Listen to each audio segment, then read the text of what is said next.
Hello and good afternoon. Welcome to ASIware's webinar series 6 on the Valeo platform.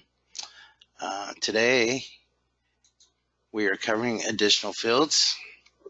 I'm going to do a brief introduction.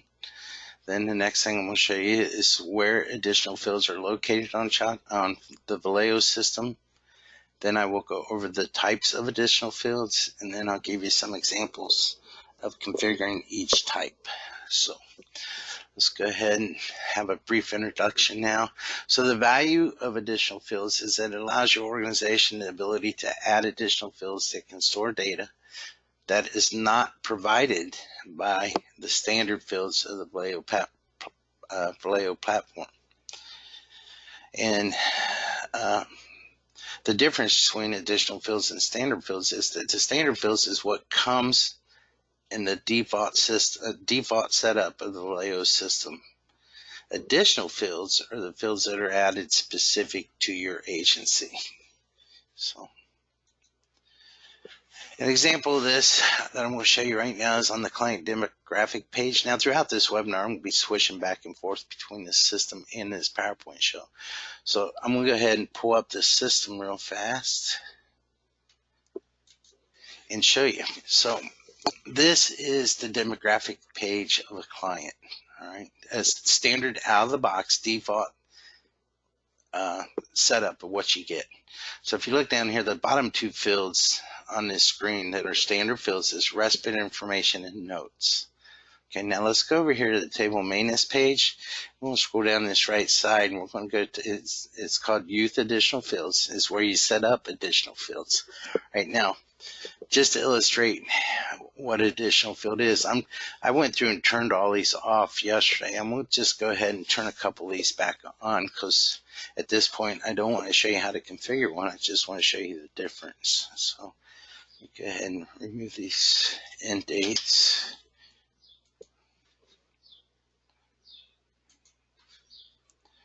So now I've turned 3 additional fields back on that demographics page. So if we come back here, if I just refresh this page,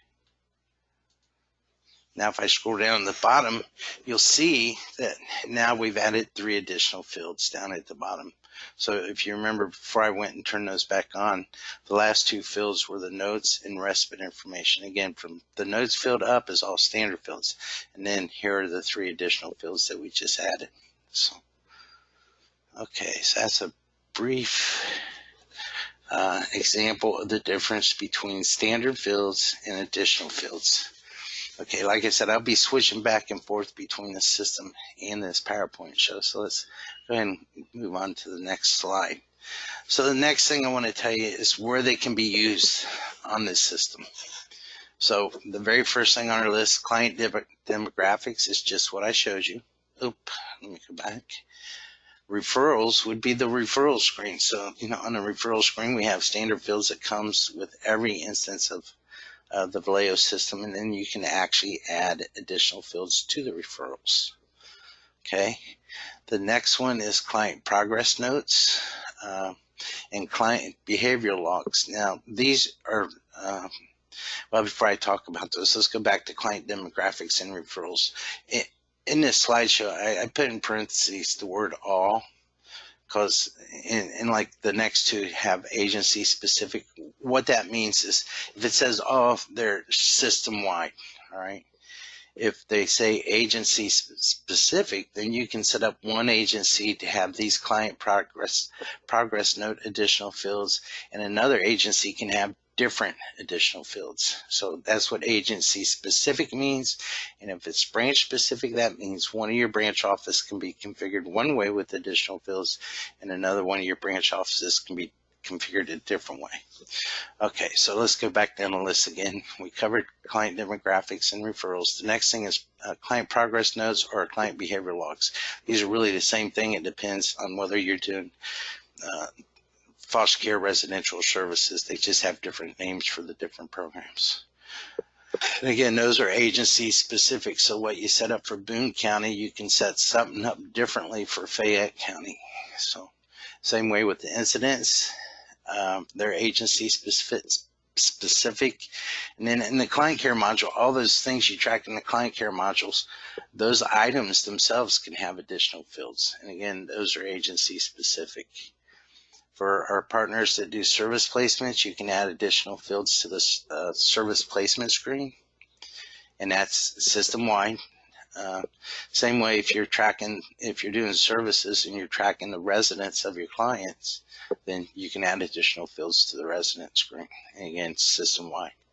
Now the next 4 that I'm talking about are branch specific. You actually go to a branch office to configure these. So you can set up additional fields on foster parent. You can set up additional fields on homes. You can set up additional fields within foster parent requirements. So if you have a requirement for monthly quality assurance, then you can sit there and add additional fields to the monthly quality assurance. Same way as you can do with the foster home requirements. You can add additional fields to foster home requirements. And again, those are branch specific. You can also add additional fields to other people involved with a home, or persons. We just call them persons. And you can add additional fields to those person requirements. You can add additional fields, and those are system-wide. All right, the person ones are system-wide. For users, you can add additional fields to a user screen. They're branch specific, and same way with the user requirements, they're branch specific. Medications, you can add additional fields to the medication screen, and that's system-wide. Authorizations, you can add additional fields on the authorization screen. They're system-wide. And the last thing is a little bit more confusing. It's client contacts. So with client contacts, you can do it one of 2 ways. We recommend you do it by the contact type. So if you have a contact type called face-to-face, then you would add the additional fields you want on the screen to that face-to-face type. So you can have one set of additional fields for face-to-face, another set for home visit, another set for group therapy, another set for individual therapy, so on and so forth. The other way you can do it with contact types is you can just do it at an agency. The same way you would do these 2, you can do that at an agency level. So if you define 5 additional fields at an agency level, and that agency has 5 contact types associated with it, all 5 of those types would have those 5 additional fields. It doesn't give you quite the flexibility as doing it at the contact type field. Now to show you what I'm talking about, between all the things that you do across the whole system, and then the things you do at a branch office, it's like that youth demographics page, that client demographics page you do here. All right, so that's in the general system setup. The users, if you want to add additional fields to users, let me back up. So you're going to click on a branch. They're done at a branch level. So here's your branches. So you're going to go to your one branch, and you're going to say user additional fields. So then you'll set them up here. And we're actually, when I set up one of each type, I'm going to do it right on this particular one. So if it's a branch thing, then you come to the branch office you want to do it for and set them up there. So that means that Dayton can have 5 additional fields, Columbus could have 10 additional fields, Canton could have 35 additional fields, and all those additional fields could be different things. And they would only show up on users that are assigned to those branches. So let's go back to the PowerPoint show. Well, one more thing. So the other place you can do it, well, one of the other places at an agency level. So if you come in here, here's your payers, your case management setup. If you hit edit, now you have these buttons here to go in and add additional fields. So to do incidents, this is where you do your incidents. To do the progress notes or behavior logs, you come here. If you want to, for contacts, set up those additional fields to where every type has the same fields, then you would do it here. And then for client care, you would click on this. It's going to open a new window with all your client care items. So these are all the items you get. If you hit that little pencil here, then you come down here and start building your additional fields. Now this particular item has a bunch of additional fields in there already. So that kind of shows you where, when I say all agency specific, branch specific, what I'm talking about. The last one I need to show you is if you're doing it by contact type. So let me get back to the table maintenance page. Come down here to contact type, setup, and here's where you define your contact types and where you can build additional fields per type. So this is a type. These are the additional fields on that type. Here's another type, the additional fields on that type, so on and so forth. So this, doing it here, gives you the most flexibility in regards to your contact types and additional fields that you want to track on your contact pages. So, okay. So that's where they can be used, and I kind of briefly touched on how do you get to there to set those up. So let's go ahead and move on to the next slide. So now these are the types of additional fields. So when you're setting up an additional field, these are the types of fields you have available to set up. So let's just quickly look down this list. I'm not going to read them all to you because we're going to actually step through each type here on this PowerPoint show real fast. Well, actually, I do need to read through these to make sure you understand exactly what they are. A checkbox fields, they're single checkbox to indicate something is true. So if you need to know, is the client blind? All right, you can set up a field, checkbox field, that says, is client blind? And right beside it on the screen would be a place for them to check. All right. But when you're setting up the additional field, whatever title you give it is what you see on the screen when you're entering the data with a checkbox beside it. Date fields is just what they say they are. They're a date field. Digital signatures, this allows your staff to digitally sign a document. And again, you're going to see sample these here in just a few minutes. Document upload fields, these are the fields you set up to where a user can upload a scanned document into the system. A drop-down list is for picking a value. It's a single pick. You can't pick more than one value. It's a single value pick. A dynamic field. This links to other information in child tracks. So let me just show you something real fast on the system. Let's go back and let's look at Carly's demographic page. So if you wanted to take like this biological father information, let's say it was filled out, and you wanted to take that and show it on something else, well, you can do that using a dynamic field. That's what we mean by dynamic field. If you wanted to put, the home phone number somewhere, because you defined it on the demographic page, but you may want to see the information somewhere else in child tracks. Well, anywhere where you can do additional fields, you can set up a dynamic field and show a lot of this information. So, okay, email fields.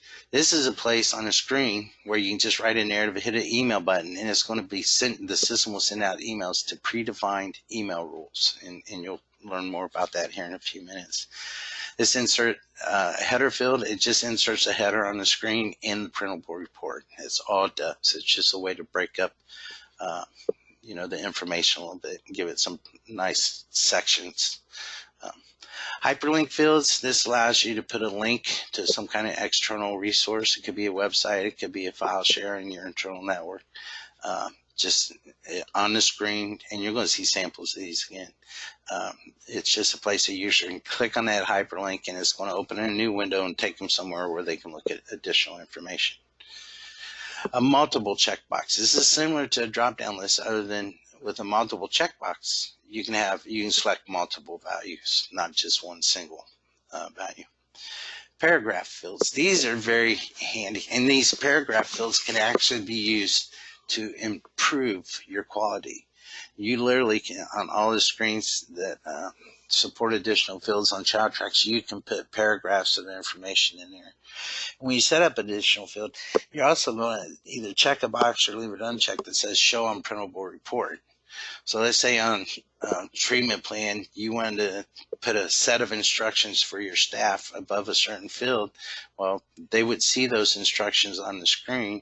If you don't check that show on report button, then it will not show up on the printable report. So it's a great way to improve your quality, to improve the quality of the data that's getting entered into the system. Signature lines just provides lines on a printable report for people to sign, and you'll see some samples of those. Signature capture is a place where people can actually sign on the screen like you do in a grocery store when you use a credit card. Then text box is used to capture narratives. That's where they write in their narratives. And then the last type of additional field we have is anywhere on the screen so we can show what the client's current age is. So those are the types. Now let's walk through here and look at each one individually. This is a checkbox, a single checkbox. So this would be like, is the client, or the client is blind, right? If you check it, that means the client's blind. If they're not blind, then you leave it unchecked. I know that's not a very good example, but I think it makes the point. So that's the single checkbox field. A date field is just what it looks like, and this is a calendar. If you click on that, it's going to open up a calendar that you can actually pick the date. You don't have to type it in there. So digital signature field. Now the way this works, and I need to talk about these for a few minutes. So like if I was to sign a document on Chow Tracks, I would just enter my PIN here, okay? So let's say my PIN was 1111. Hopefully that's nobody's pins, but I would enter that. I'd click this button, and if that PIN matches the username and password that the person's logged in with, then it will validate that PIN, all right? And it's going to actually, at that point, that document is digitally signed, all right? Now, when you do printable report, you'll actually see a signature, and you'll see that it was signed. This document was signed on May 10th at 12:18 p.m. Now, another thing we can do is these digital signature additional fields. So let's say on the screen there was 5 fields above this of narratives, or let's say it was a individual therapy note. So they have, and let's say they do DAP therapy. So they have the D field, the A field, and the P field, right? So the therapist fills all those out, comes down here, puts their PIN in, validates the PIN. As soon as they save that therapy note, those fields, that digital PIN can lock those fields down to where people can't edit them and possibly not even see them. So it can enforce restrictions on the fields above it. Now, it can't enforce restrictions on the field below it, but anything above it. So not only can you capture a digital signature, the digital signatures can help protect the information that was entered. So the next type is a document upload. It's pretty straightforward. You click this button. It's going to allow you to go out to your PC, find the document you want to upload. You highlight it, hit the OK button, and it's going to upload it here. If it gets an error, it tells you right at the top it got an error. But here's the document you uploaded. If you need to view it later, click the view button. If you need to get rid of it and you have the right permissions, you can delete it. So that's the document upload field. A drop list field. So this is a single pick list. So if you look at the setup of this field, I have 3 values you can pick from. This is a picture of that field. So if you go back, I can't hit that down arrow to show you, but there's value 1, value 2, and value 3. So when you're filling out drop down field, if the value is not there that you want, you just hit this arrow, pick the value you want, it'll jump up there, and that's a drop down drop list field. So dynamic fields, I told you on that client's demographics page. Let me pull that back up again.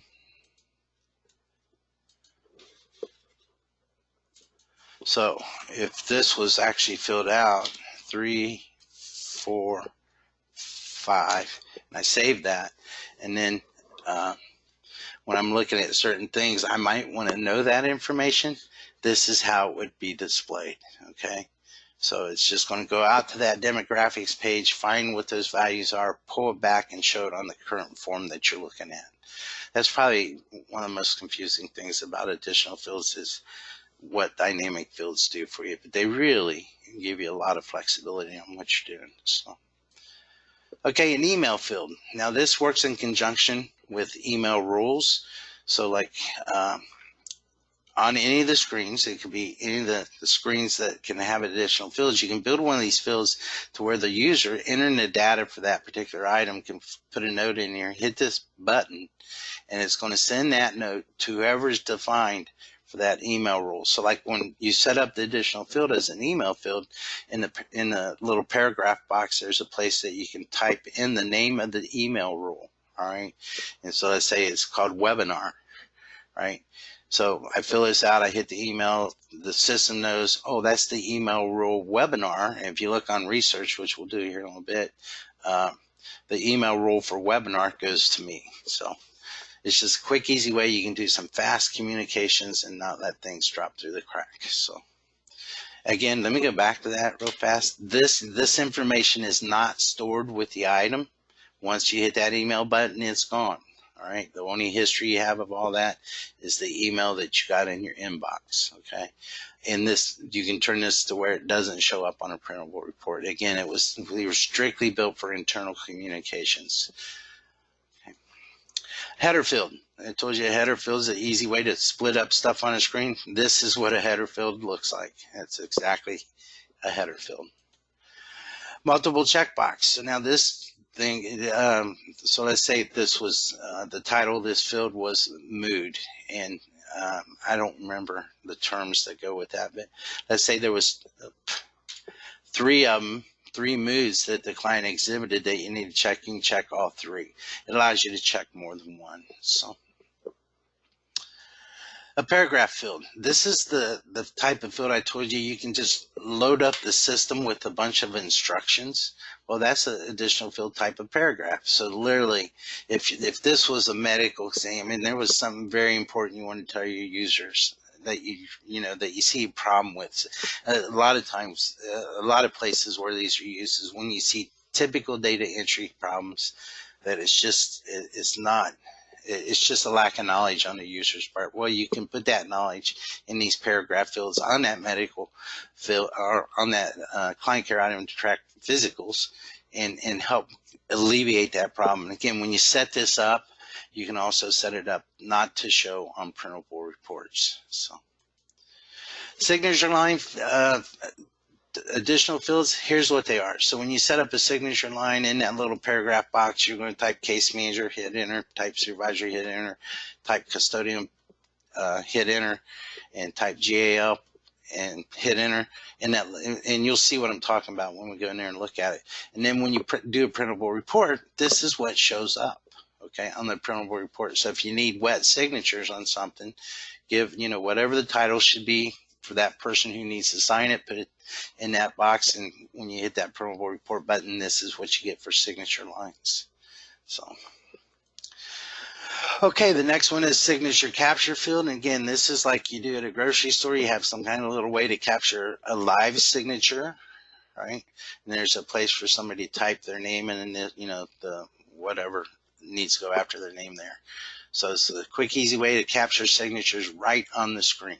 Okay, and then this would transfer to the printable report also if you have that checkbox checked. So those are a brief one more type, text box. So we have, when you set up a text box additional field, you have some options on character size. You have 25, 50, 200, 1,000, and 7,000 character.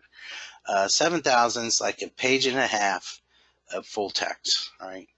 So I don't have a picture of the 7,000 box. It looks just like this 1,000 character box. So, but those are text boxes. So, and then the last one is the client age. It will show, you can actually set up a dynamic field that show the client's current age on the areas that you can set up additional fields. That can be very, very handy. And we have a lot of new partners that use this function on a lot of their forms, so that the person entering the data, it's right in front of their face how old that client is. So, or even on the incidents, I see a lot of them on the incidents. They want to know what the client's current age is. So, okay, now, so those were the types. Now here, when you set up additional field, these are the things that you have to configure. So I just want to introduce these to you real quick. We should be done with this by 12:30, which gives me the last half hour to have you watch me set up all the different types of additional fields. So the first thing you configure when you set up an additional field is display order. And all a display order means is, this is first item I want to see, second item, third item, fourth item, right on down the screen. Now, what I recommend though, let me go back. Don't start with one.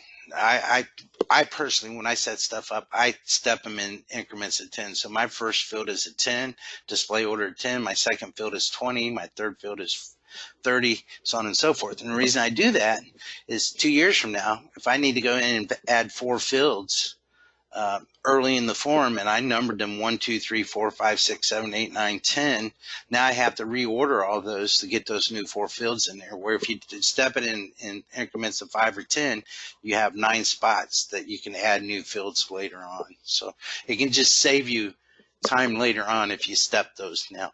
Now these next two, column number and number of columns in row, they work together. So like this table, all right, this would be 2 columns, okay? So the column number would be 2, or no, the column number, so this would be 2. For this table, this column here would say 2. Now for the, if this was the first thing I want to see, then it would have a column number of 1, and if this was the second column, then this would have a column number of 2. So it's basically going to be 1 of 2, then the next additional field would be 2 of 2. Or if you were doing 3 columns, and you can only go up to 3. So if the first one would be 1 of 3, second additional field would be 2 of 3, third additional field would be 3 of 3. Okay, and then screen size has to do with that text box type, you know, where you can set it to 25, 50, 100, so on and so forth. Okay, description location on the actual fields. Let me back up a second. So like this description is above the actual data, okay? Now your choices for description location is above or beside. So if you pick beside, then that 21 would be shown over here to the right of the actual description. So, okay, then you have a screen description. So the field can say one thing on the screen, and there's also a field if you wanted it to say something else on a printable report, or they can both say the same thing. Here's that thing I told you, if you're using that paragraph type of field to put instructions everywhere and you don't want it to be on the printouts, then don't check that box, right? And then a lot of these fields too, especially the narrative fields, if you want to see the previous value, so let's say this was something that you do monthly, all right? You do it every 5th day of the month, and you had a field for, was there any frequent visitors in the home? Right, and so when they enter the next one, the following month, if you wanted it to pull that comment from the previous one, then you would check this box. Okay, and this would be where you actually, if you're setting up a dynamic field type, this would be where you select what field you're talking about, and you'll see that. Again, paragraphs, I've kind of talked a lot about this. And then we go into the restriction stuff. And then you're going to have a start and an end date for that additional field. Now, very, very important information here. If you want to quit using, let's say you had a field ABC set up on your treatment plans, and you decide, we don't want that there anymore. Don't delete the field. Come in here and put an end date, okay? Just end it. If you're going to actually change these descriptions, you may want to really think through that, because what you may want to do is end what they are today. Just put an end date here, add a new field with the new descriptions, because if you just edit the descriptions, what people had typed in the past, that information doesn't go away. It's still there. So if you look back at it, you know, if you change the description from home to apartment, well, those are, you know, have 2 different meanings. So if there's something you don't want to do anymore, end it, all right? And just put a new one in there. If I put an end date on any additional field as of today, and I go look at that screen, it won't be there. So that's the best way. If you need to change something, don't just edit it, you know, edit the descriptions, end it, set up a new one. Now, if you end this one and you set up a new one, you're probably going to want it in the same display order. You can reuse that number, all right? You don't have to give it a different number because this one is ended. So, And then the last thing is, and I didn't spell additional field right, additional field drop lists used to configure the values for drop down and multi-list checkboxes. So on those types that are a drop down list or multi-check list, you got to be able to define the values that make up those lists somewhere. And that's what that last part's talking about. So those are the controls used to do it. Right, this is the screen you do it on. This has everything I just told you about. The only difference, I didn't go over this. I keep clicking on this thing like it's the system. It's a PowerPoint show, so it changes slides. Now, if you hit that down arrow, that's where you set the type. All the different types of additional fields. I didn't go over that because it's pretty self-explanatory. So this is what we're going to be using quite a bit for the rest of this webinar. So let's go ahead and look at the last slide. So what I'm going to do, we're going to get out of this PowerPoint show and we're going to pull the system back up. We're going to configure additional fields for foster parents in the Norfolk branch on our research system. So I'm going to set up one field of every type. Might do a couple text box fields and maybe one or two other fields just so you can see some variations of them. So we'll be doing it for foster parents in our Norfolk branch. So let's pull the system back up. To do this, I'm going to go ahead and close that. On this one, I want to go look for a parent real fast. So let me find a parent in our Norfolk branch and put a wildcard in here so we return any. Search. Okay, so here's Cindy Jones. So if we click on Cindy, so this is the parent details page right here. So the standard fields out of the box are the ones you see here. Okay, so now what I'm going to do, I'm going to start adding additional fields below here, and I'm going to add one of every type. So let's go back to table maintenance. That's the foster parent stuff is done at a branch level. So if you come in here at the branch, pick Norfolk, and I want to do foster parent additional fields. Okay. So here's the setup screen for that. So the first field I'm going to add is a checkbox, and I'm just going to label these what type they are. Okay. Now there's two ways you can do this. I'm going to step through them one at a time. I could sit here and just, if you know the titles of your fields, you can just add all the fields all together real quick and then go and configure them. For the sake of this webinar, I'm going to do it this way though. So we're going to do screen type checkbox. And you know what? Well, I'll go ahead and do the column thing so you can actually see it on these first two. And if you're doing a checkbox, screen size does not matter. So I'm setting up an additional field called checkbox. Here's the report description, screen description. I want this title over the checkbox. I want it to show on a report. Now, that foster parent details page doesn't have a report, so I'm not going to be able to show you a report, but that's fine. Now, here's an important piece. This start date, what I recommend, unless this is something brand new that only happens on clients getting placed now or parents that are coming, into the process now forward, you can use today's date. But I always recommend going back, and here's why. So if this particular additional field is based on some type of date setup, like in a client care item or a foster parent requirement item, and if you don't go back far enough, you may be doing something from last month. And that if you put the effective date today, you won't see this field for last month because the effective date's not, you said, hey, this is last month. So that field wasn't effective last month. So I highly recommend always going back. All right. So let's go ahead and update this. And actually, yeah, that's fine. So the next type of field we're going to do is a date field. So let me come over here and add a date field. Now I got to add this to be able to show you on the foster parent screen because I did the columns 1 of 2.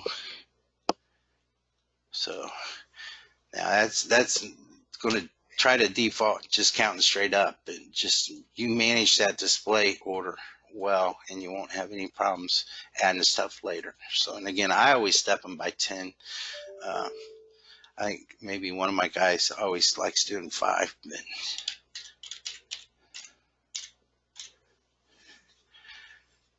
so let's go ahead and add that. These are pretty simple ones to set up, so there's not a whole lot to show you. Now let me go back to this foster parent details page. Now, notice that the notes field is the last thing there, so let me refresh that. Now if we scroll down here, those two fields I just added. So you have a single checkbox, you have a calendar or a date field, and there's the calendar function, okay? And this is a 2-column setup, all right? So let's go back and add some more types. Next one, digital signatures. I want to do digital signature next.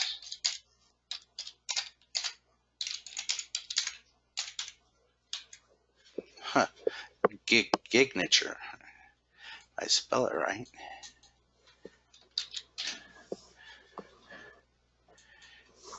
Okay, so I want to set this to 30. And I'm going to leave it as one. I'm not going to put that. You should not put signatures in more than one column. Above, we're going to leave it called that on both places, showing report. Let me go ahead and change this to 1/2000. Update. Okay, now let's go back here, refresh this, and you can see a digital signature field. Okay, I'm not associated, and that's the other thing. We can lock down who can sign these things. I'm not associated with the Norfolk branch, so it's not going to let me do that. So give me a second. Let me go out and fix that real quick. Missed that in my prep yesterday.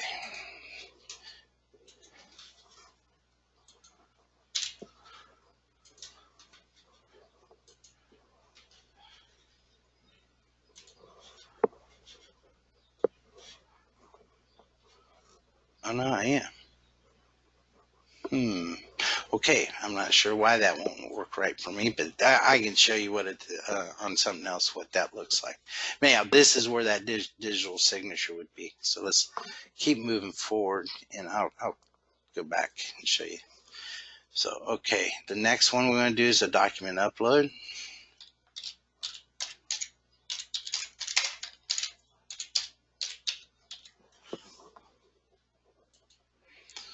Now this would be 40. Set to type the document upload. And again, you can have different descriptions. And for this type, none of this other stuff's really that important. So let's go ahead and put in a start date.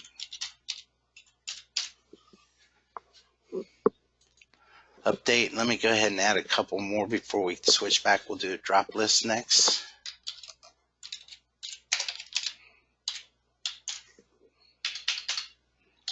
Now this one's a little different than what we've done so far, and I'll show you why. So this is going to be display order 50. So drop list. All right.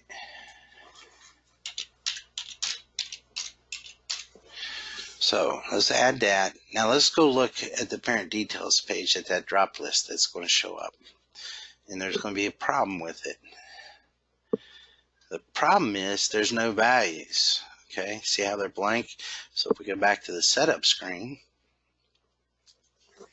down here is where you can add the values. We'll put value 1, add, value 2, add, value 3, add. Again, this will default to whatever the start date of the additional field is, all right, the values, because I want to show you something about the end dates and stuff real quick. So let's refresh this. So now you have the values available for that additional field. Now let's go back to the setup screen real quick. Let's put an end date of 5/9/2019 on that one. So now if we go back to the parent details page, well, let's go ahead and add a new one.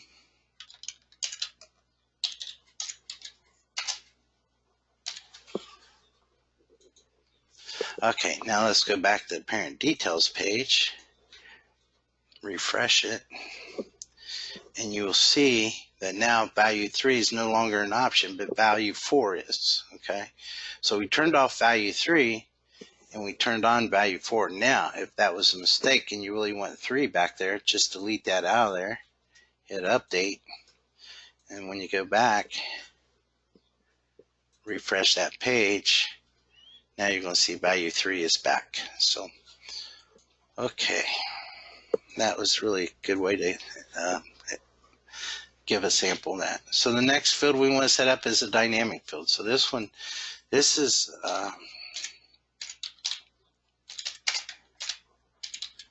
one of my favorite type of additional fields. Okay, so this would be 60.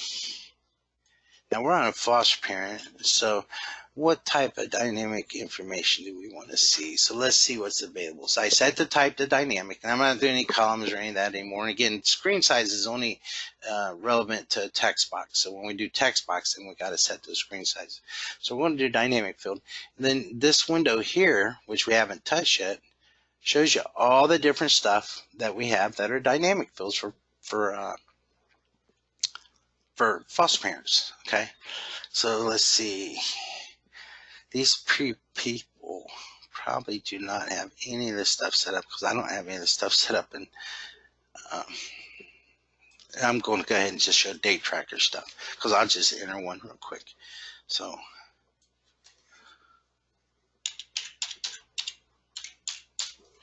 let's update that. Now let's go back.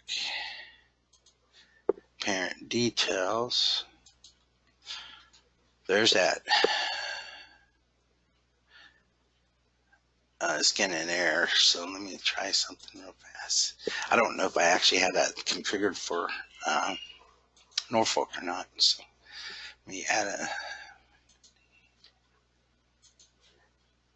I'm gonna put this as expiring at the end of the month.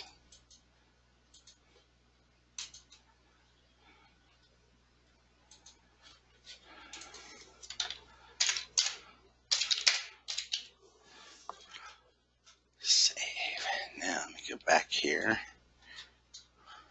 refresh this. Okay, I'm getting an error, but what it should show is anything that's under date tracker. It should pull everything that's underneath date tracker. I may have something wrong in the way I have stuff configured for the Norfolk. So, but yeah, that's a dynamic field. Okay. They're very, very handy. It allows you to really pull information stored in other places, child tracks, to places that you're actually working. So,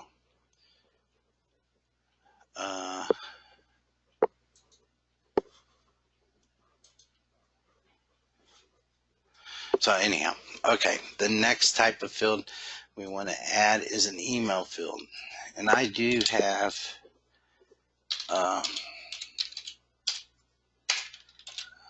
an email rule set up that is called webinar. So that's what we'll set this up as. Email field. All right, I'll change this to. And now, if you're doing an email field in this paragraph here, this tells you the uses for this box. All right, so paragraph, if you're setting the type to paragraph, then this is where you can put those instructions. If you're setting this to the signature lines, remember the slide I showed you that had case manager, GAL, I forget who else, but anyhow, so you would spell that out, case manager, and so on and so forth, which you're going to see. So I'm not going to waste our time talking about those others right now. And a hyperlink, you would define a hyperlink here. So let's go ahead and update this. Let's go to that parent details page and see what happens. So here's that email field.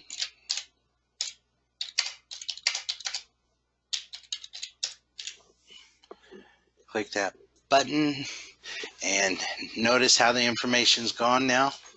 Once, like I said, it doesn't save it, it doesn't keep it. It's just you can set these fields up to have quick internal communications. Now, if you're doing that, then you really don't want that to show on a report. You don't want them to see that blank field out there on a report. So let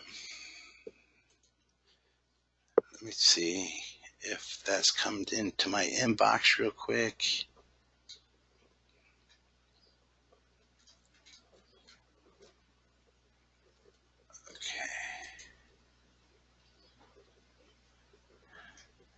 Okay, it hasn't come in yet. Oh, I think it just did. Nope, getting too excited. Okay, but anyhow, it's going to shoot me. I'm pretty sure I set my email address up for that email roll webinar, so it's going to shoot me an email. So, okay, the next type we want to look at is a header field. So let's go ahead and set up our header.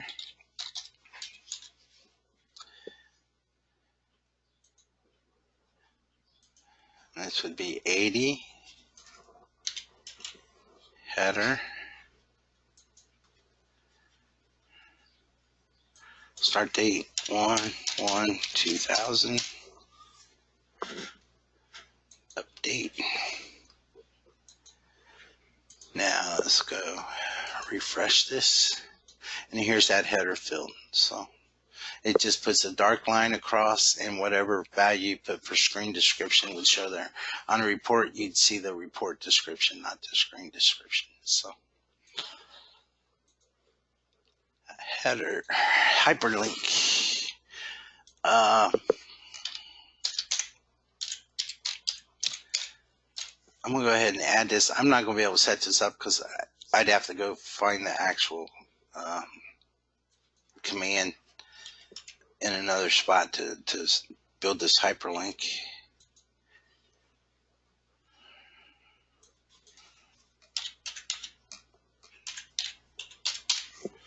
Let me update this. I'll actually go out and find that real quick.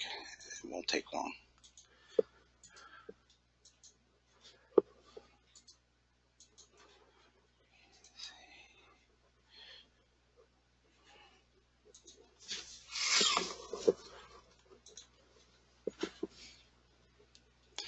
So this is where you would go to update client care, add additional fields to client care.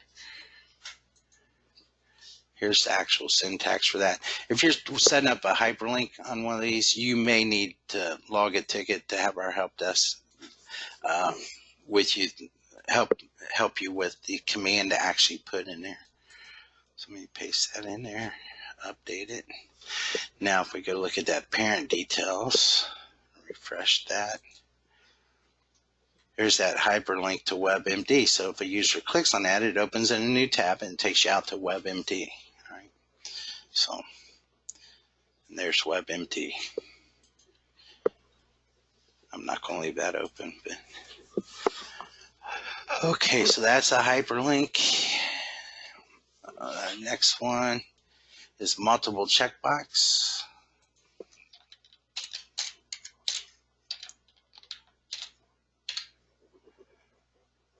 Multi.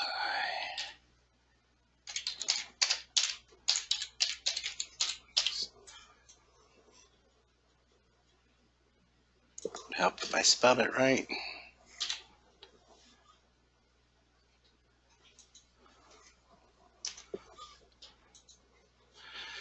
Okay.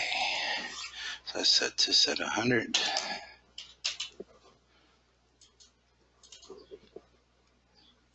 Multiple checkbox. Huh, I didn't even get it right.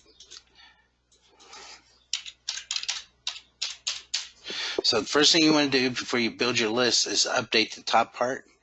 Once you update that, then you can come down here and start adding your values.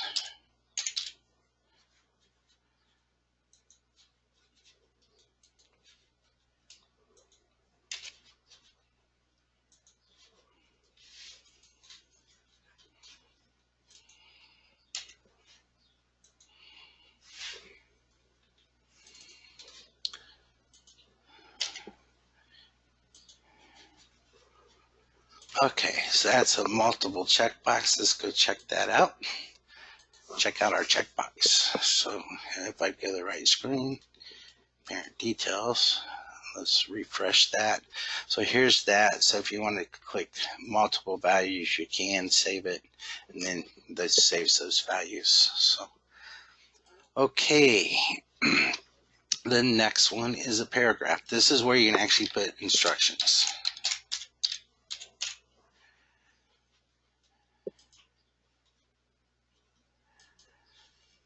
Now, if you do use this as instructions, I highly recommend that you uncheck that box, okay? Now, in here is where you would put your instructions. I can't stress enough this one type of additional field, how it can really help improve quality control of the notes that people are writing. I mean, you know, most people want to do good work. It's just some people may be lacking in a little experience. Well, if you give them some help on these screens, then you're going to get better work. So it would show right here your instructions, and then again, if this was something was a printable report, if you printed it, if you don't check that show on report button, then those instructions wouldn't be on the printable report. But the county people, whoever you're sending those reports to, are going to see that brilliant narrative that you helped them on the screen figure out how to write. So okay, next type is going to be a signature line. So let's do, well, I don't need to do those here. I'm going to switch back to the PowerPoint show because there's not a printable report. Again, the signature lines on a printable report will look like this. I'll go ahead and set it up so you can see how you can space or get a line for each one of these type of people. But I'm not going to be able to show you on a printable report. So let's go ahead and add signature lines.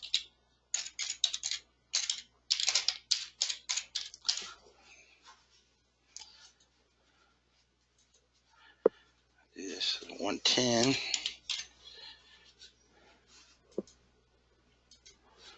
Okay, so if you wanted a place for the case manager to sign, for the foster parent to sign,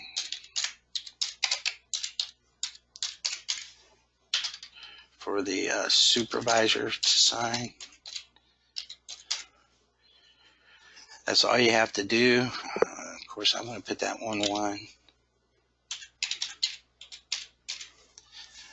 Update, and then when you see the printable report, you would see case manager, foster parent, supervisor with this format. So, okay, so that's signature lines. The next thing I want to show you is signature capture. Again, to use signature capture, you have to have some type of device to capture the signature. Now, what you're going to see here in a second is I'm actually going to use my mouse to sign that screen when I get this set up. So a mouse can do it. It's just hard to get a good signature, at least for me, as bad as I shake. It's hard to get a good signature with a mouse. But if you have a laptop with a little touchpad, you can actually do it on the touchpad. So, or if you have touchscreens, you can do it on touchscreen. The other option for signature capture is you can buy Topaz. Topaz, the company Topaz, makes these signature capture devices. So before you buy those, though, talk to us to make sure you get the right model. So I'm signing this with my mouse. All right. If I don't like it, I can clear it and do it again until I get it the way I want it. And then once I got it the way I want it, type my name here, hit save, and you just did a signature capture. So. Okay, the next type I want to do is a text box. And we're going to do quite a few text boxes, actually. So let me do text box 25. Not test, it's a text. So let's go ahead and configure this one.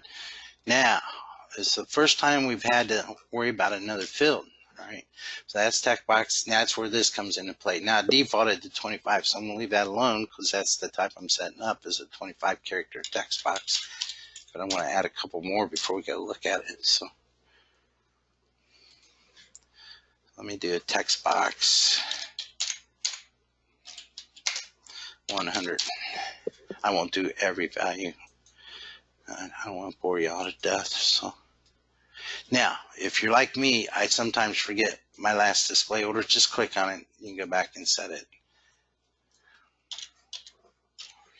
Text box 100 or 200. Okay, this is 200, not 100. Let's change that. I'm all about trying to be consistent too. So above, show and report. Set this to 1. 2000. And I want to add one more, and then we'll be done with the text box. 1000. Or no, we'll do 7000.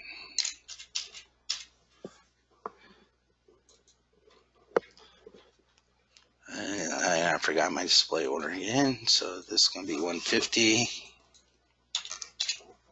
Set this to 7000.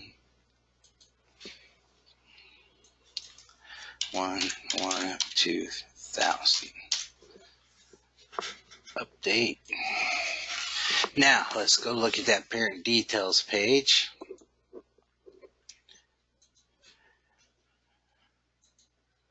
And you're going to see those text boxes. So there's the 25, the 200, and the 7,000.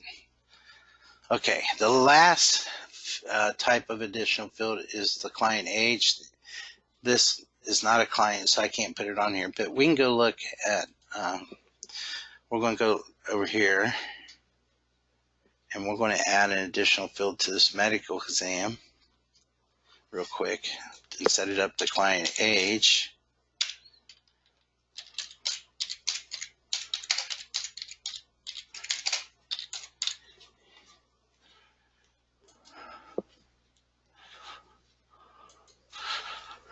So let's just refresh, come down here and configure it real fast, and we'll go look at one of these real fast. So we're going to set this to client current age. I'm going to go ahead and set that to show on report. Do 1/1/2000. Now, I didn't go over any restriction stuff. There's no restriction stuff on homes, parents, and staff. But when you're talking about clients, this is how you would set up restrictions. And the first time you want to do this, work with our help desk. Now, so if you set up restrictions here, then with your digital signatures, you can actually come in here and say, okay, between display order of 10 and 140, when it's digitally signed, I want those locked. All right. So, and there's different ways you can lock it, but it's kind of tricky to use these. So if you know, for you folks that are creative and want to try this, by all means try it. It can save you a lot of time, and it really opens up the functions and features available to you.